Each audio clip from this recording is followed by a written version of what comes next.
Le bonheur en famille et la santé. Une émission qui va vous permettre de mieux vivre en famille et les réalités pour être toujours en bonne santé. Être en bonne santé, c'est aussi contribuer au bonheur de la famille.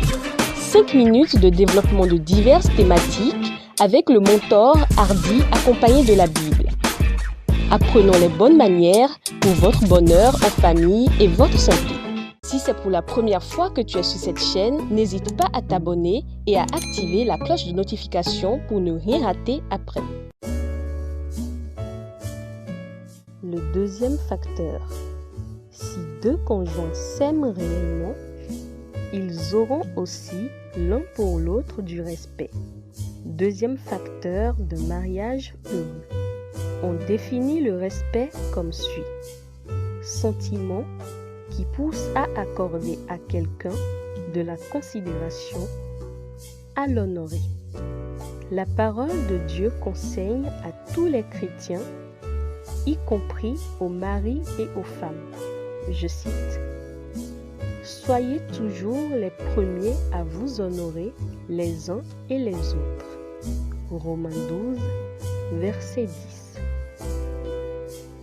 L'apôtre Pierre a écrit, je cite, « Vous pareillement, les maris, continuez à demeurer avec vos femmes selon la connaissance, leur assignant de l'honneur comme à un vase plus faible, le vase féminin. » 1 Pierre 3, verset 7. Il est conseillé à la femme d'avoir un profond respect pour son mari. Éphésiens 5, verset 33. Quand vous voulez honorer quelqu'un, vous êtes aimable avec lui. Vous respectez sa dignité et ses opinions. Et vous êtes prêt à satisfaire à toute requête raisonnable de sa part. Ceux qui veulent être heureux en ménage témoignent du respect à leur conjoint en ayant l'œil non pas uniquement sur leurs propres affaires par intérêt personnel, mais aussi par intérêt personnel sur celle de leur conjoint. Philippiens 2, verset 4. Ils ne songent pas seulement à ce qui est bon pour eux, ce qui serait égoïste.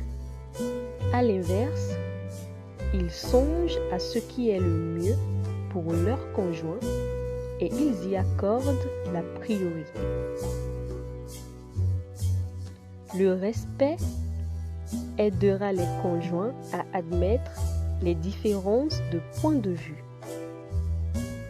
Il n'est pas raisonnable de s'attendre à ce que deux personnes soient toujours d'accord sur tout. Ce qui est important pour un mari ne l'est peut-être pas autant pour sa femme.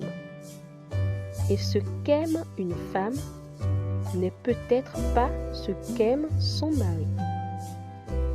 Toutefois, chacun respectera les opinions et les choix de l'autre tant que cela est dans les limites des lois et des principes de Jéhovah.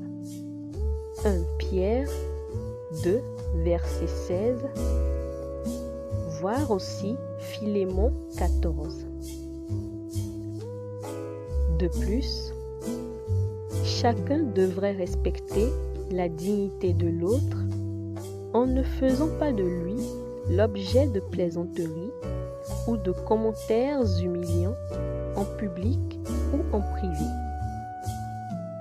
Sans conteste, l'amour qu'on cultive envers Dieu et l'un pour l'autre, ainsi qu'un respect mutuel, sont les deux facteurs clés d'un mariage réussi. Quel est leur rôle dans certains des domaines importants de la vie de couple? Si c'est pour la première fois que tu es sur cette chaîne, n'hésite pas à t'abonner et à activer la cloche de notification pour ne rien rater après.